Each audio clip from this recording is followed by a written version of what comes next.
चे स्वागत. चला तर बघू आज आपण काय बनवणार आहोत. आज बनवणार आहोत आपण अशी खमंग गोड लुसलुशीत मस्त कुरकुरीत अशी शंकरपाळी. हे बघा किती छान अशी 2 बोटाने तुटणारी आणि अशी खमंग लागणारी. चला तर बनवू. आपल्याला यासाठी लागणार आहे, मी या ठिकाणी या वाटीने 8 वाट्या पीठ घेतलेलं आहे आणि 4 वाटी साखर घेतलेली आहे. म्हणजे निम्म्याचं निम्मं प्रमाण ठेवायचं आणि तूप पाव वाटी आपल्याला लागणार आहे. तर तूप कडकडीत उकळून घ्यायचं. धूर थोडासा निघायला लागला त्याच्यामधनं तुपामधनं तर आपण याचं मोहन तयार करून हे आपण पिठामध्ये टाकणार आहोत. सुरुवातीला असं टाकून घ्यायचं व्यवस्थित आणि चमच्याने किंवा पळीनी किंवा उलथण्याने तुम्ही हलवायचे. गरम असल्यामुळे याला हात लावायचा नाही. हात लावला तर चटका बसण्याचे चान्सेस असतात. तर अशा प्रकारे मी हे चमच्याने व्यवस्थित मिक्स करून घेतलेलं आहे.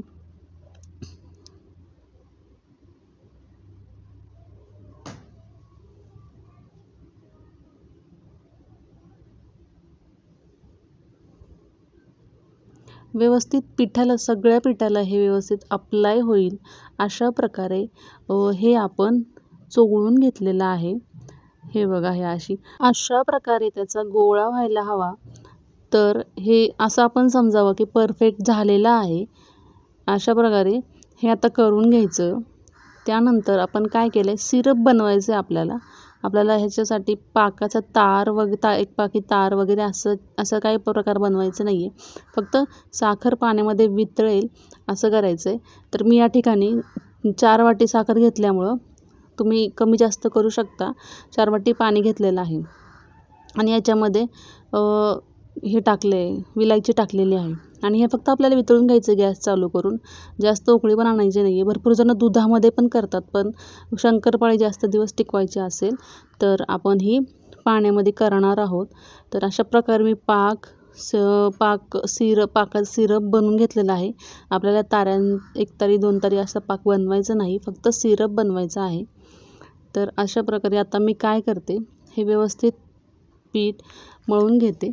थोडं टाकायचं आहे आपल्याला, जास्त प्रमाणात टाकायचं नाही आहे आणि पीठ घट्ट नाही मळायचं आहे. जर तुम्ही पीठ घट्ट मळालं तर ते आणखीन घट्ट होतं.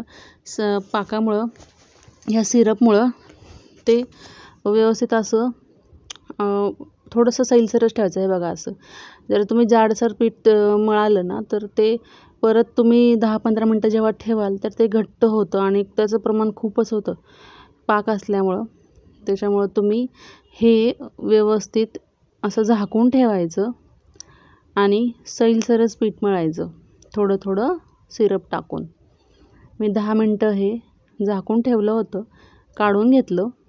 मस्तपैकी त्याला आता छान असं थोडंसं मळून घ्यायचं.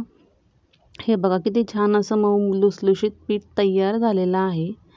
त्याला थोडंसं असं बुक्क्या मारून असं व्यवस्थित मळून घ्यायचं.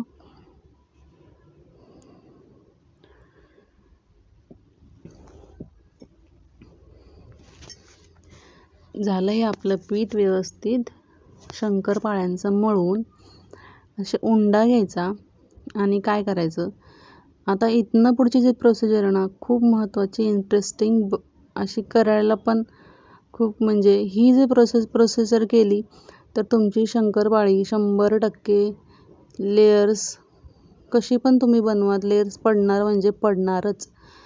तर इथनं पुढची प्रोसिजर खूप महत्त्वाची आणि खूप इम्पॉर्टंट आहे.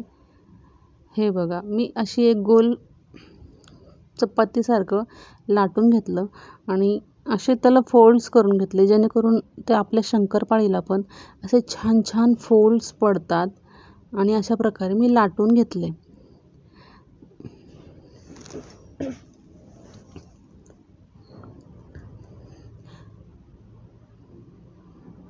अशा प्रकारे लाटायचं व्यवस्थित त्याला.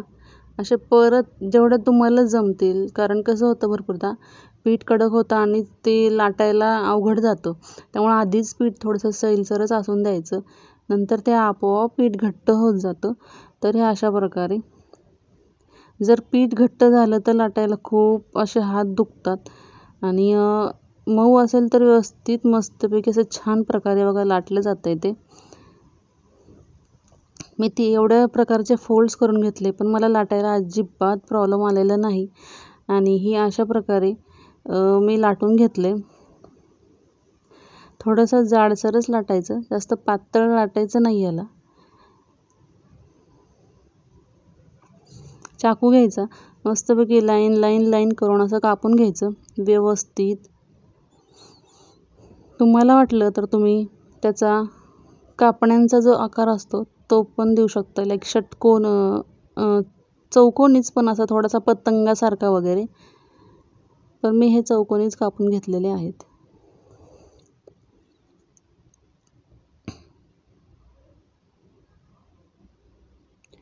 हे बघा, अतिशय सुरेख दिसतंय.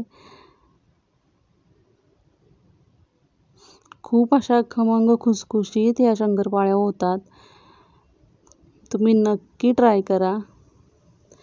आमच्या घरामध्ये कसं आहे, नेहमी या अवेलेबल असतात. तुम्ही म्हणत असाल सण नाही काय नाही तरी पण रेसिपी अपलोड केलेली आहे. पण मंडळी, आमच्या घरामध्ये नेहमी हा पदार्थ बनवलेला असतो, डब्यांमध्ये भरून ठेवलेला असतो. इवन मी ह्याच्या आधी म्हणजे दुसऱ्या रेसिपीज आहेत त्या पण शेअर केलेल्या आहेत, ज्या की मी घरी सतत आमच्या घरामध्ये खायचे पदार्थ अवेलेबल असतात, स्नॅक्स अवेलेबल असतात. त्यातलाच हा एक प्रकार आहे. हे बघा, ह्याची अशी जाळी ठेवायची, अशा प्रकारे ह्याची जाळी ठेवायची आणि असे छोटे छोटे प्रकारे मी कापून घेतलं आहे. कारण ह्या जेव्हा आपण तळतो ना तेव्हा अशा मोठ्या मोठ्या टम्म फुगतात आणि मस्त ह्याची साईज डब्बल होते. जर तुम्ही एकदाच एका वेळेस जाड अशा जर तुम्ही कापल्या ना तर त्या आणखीन फुगतात आणि त्या मग खूपच मोठ्या मोठ्या दिसतात. आणि त्यामुळे अशा बारीक बारीक करायचं.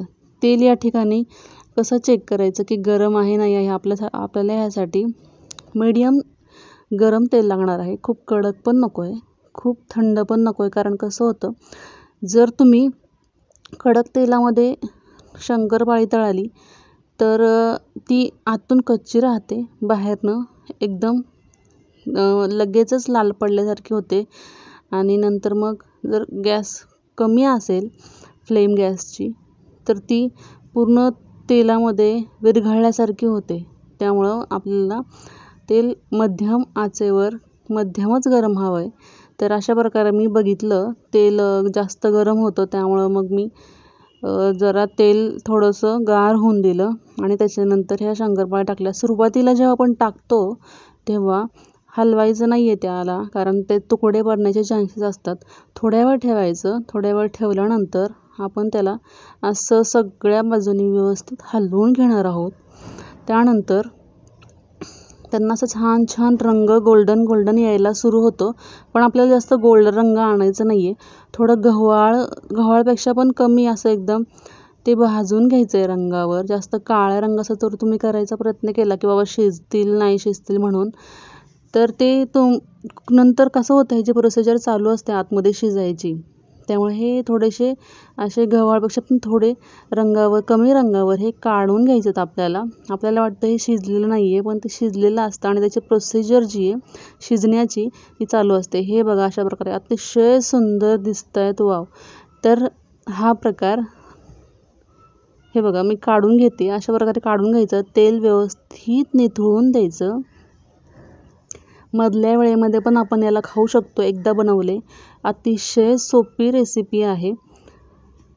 डब्यात भरून ठेवलं मस्तपैकी आपण चमचमीत हे खाऊ शकतो.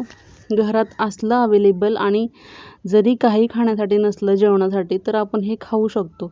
असे मस्तपैकी हे आपण कधीही बनवू शकतो. याला सणाची वगैरे काही गरज नाही आहे. इतर वेळेही आपण हे बनवू शकतो. हे बघा, मी अशी छान छान प्रकारे ही शंकरपाळी बनवून घेतलेली आहे. हे बघा किती दिसायला सुंदर आहे ती.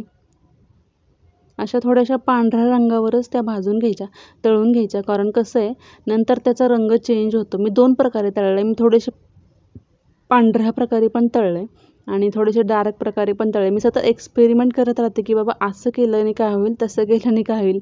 त्यामुळे मी असं हे करून घेतले आणि अशा प्रकारे आपल्या अतिशय सुंदर दिसणाऱ्या डबल साईजच्या फुलणाऱ्या, डबल टिब्बल बघा तुम्ही बघू शकता, फुलणाऱ्या 2 बोटांनी तुटणाऱ्या. मला वाटतं म्हातारे माणसं पण हे खाऊ शकतात. इतक्या ह्या छान अशा खुसखुशीत होतात ह्या शंकरपाळ्या. तर अशा प्रकारे मी ह्या पूर्ण शंकरपाळ्याची बॅच अशा प्रकारे तळून घेतलेली आहे. खूप अतिशय दिसायला डोळ्यांना सूप मिळणाऱ्या अशा शंकरपाळ्या ह्या चमचमीत तयार आहेत मंडळी.